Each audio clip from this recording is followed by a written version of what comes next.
Here in the state of Florida, covering the GOP convention in Tampa, one of the representatives of the state of Florida is Alan West. It's good to see you, It's Congressman. a pleasure to be with you. What do Romney and Ryan need to do to win this state?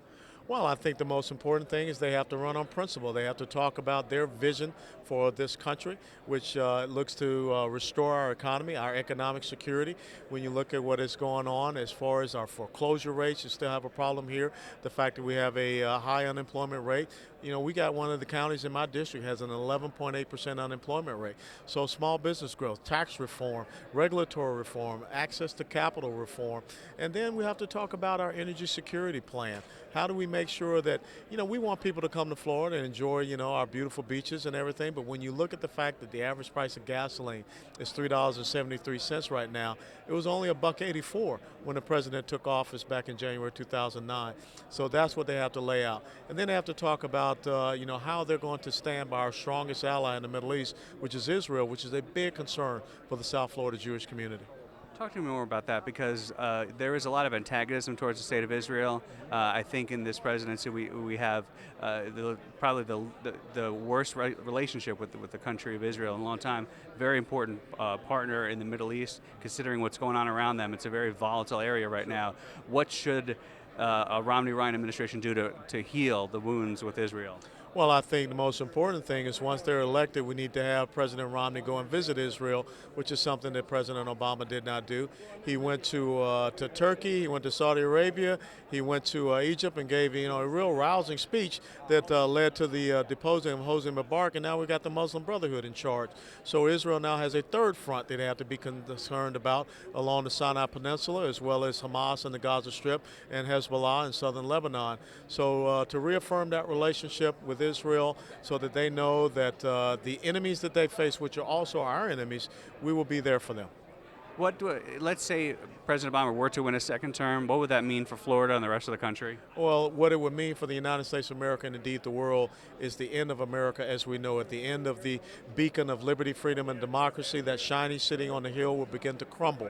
We will see our economic position, our global influence and standing in the world be diminished. And I really think that that's what the liberal progressives are trying to manage, is the decline of the United States of America. For the NRA listeners, you got to be concerned about the globalistic viewpoint of President Obama, and we know that if he gets that second term, you can see the UN gun rights treaty come to fruition. As long as you have Harry Reid over there still running things in the Senate, they'll ratify it in the Senate, they'll get it to his signature, and the next thing you know, our Second Amendment rights are threatened.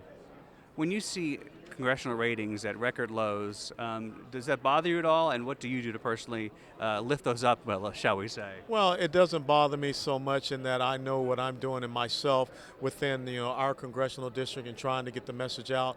What really has to pain the people is that we've passed two budgets in the House of Representatives under GOP control, but yet when you look across at the Senate, you got 30 to 34 pieces of legislation we passed dealing with job growth, dealing with the economy, dealing with our energy security. Sitting on Harry Reid's desk, no budget in close to 3 years. We've done 7 to 12 appropriations bills. They have not done any. So we just need to get the message out so people understand it's a do-nothing Senate, not just a do-nothing House of Representatives. Sir, we thank you for your service to our country in the military, and that as a member of Congress, what does sequestration mean to you, and what does it mean to the military? Sequestration means the decimation of the United States military. Last year in August, I voted for the Budget Control Act. Cuts $487 billion over the next 10 years off of defense. Everyone understands that. There's fraud, waste, and abuse. There's some streamlining in our research and development systems, procurement. But you're talking about another $500 to $600 billion on top of that. It means that you're going to put 200,000 men and women in uniform out on the streets. You're going to raise the unemployment rate. Not just them, but also the defense industrial base. It means you're going to have the smallest Army and Marine Corps since 1940, smallest Navy since 1915, smallest Air Force since we created the modern-day United States Air Force.